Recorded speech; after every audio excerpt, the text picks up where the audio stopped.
Ladies and gentlemen, my fellow dreamers, I stand before you today to share a story.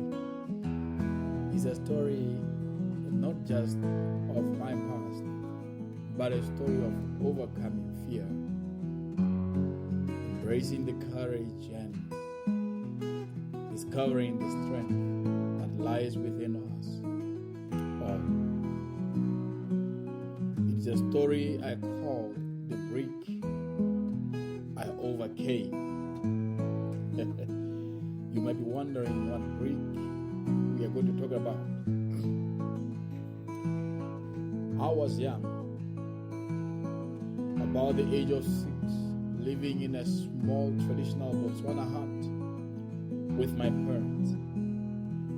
By God's grace, my mama had a steel bed, and how she got that, I'll never know. That seemed like luxury in our humble circumstances. We were low in material wealth, but rich in love and hope.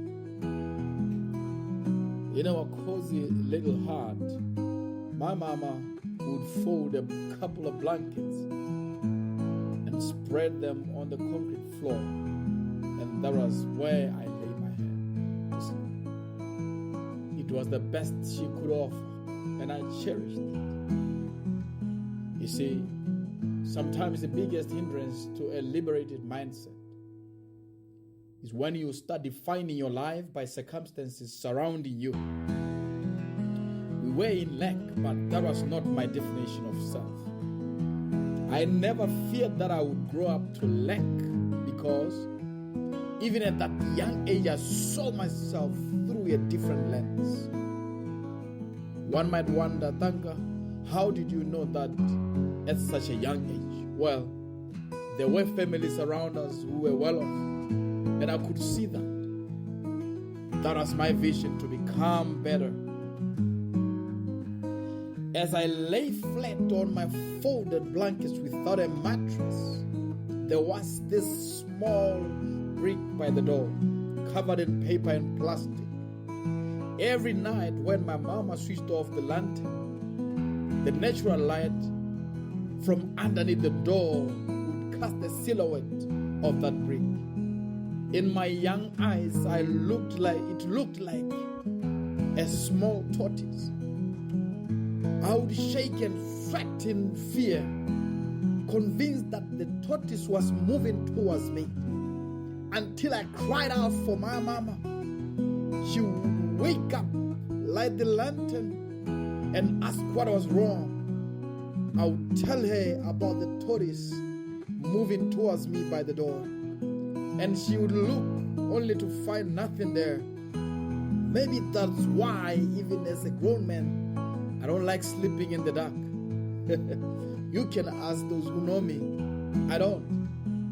This went on for many nights until my mama realized that my mind was playing tricks on me. She sat me down and said, "Son, that is just a brick we used to support the door. Just cover your head and close your eyes, and you won't see anything."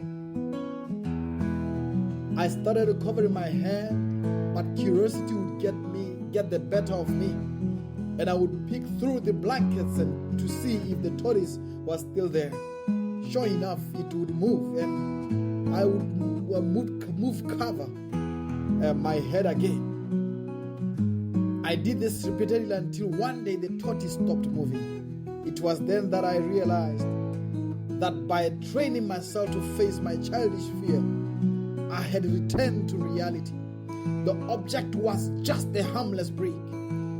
Fear had shaped a monster in my head, a figment of my imagination that had no power over me. By confronting it, I taught my brain the truth.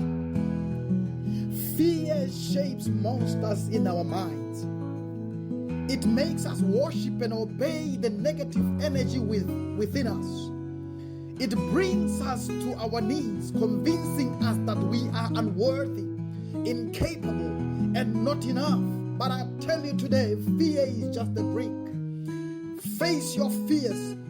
Teach your brain what reality is. and watch as the mist of doubt and anxiety vanishes.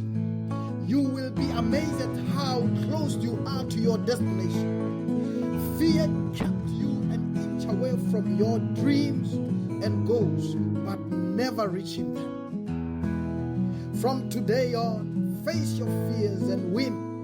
Let my story be a testament to the power of courage and determination. You are stronger than you think, braver than you believe, and more capable than you can imagine. I say this over and always, all the time.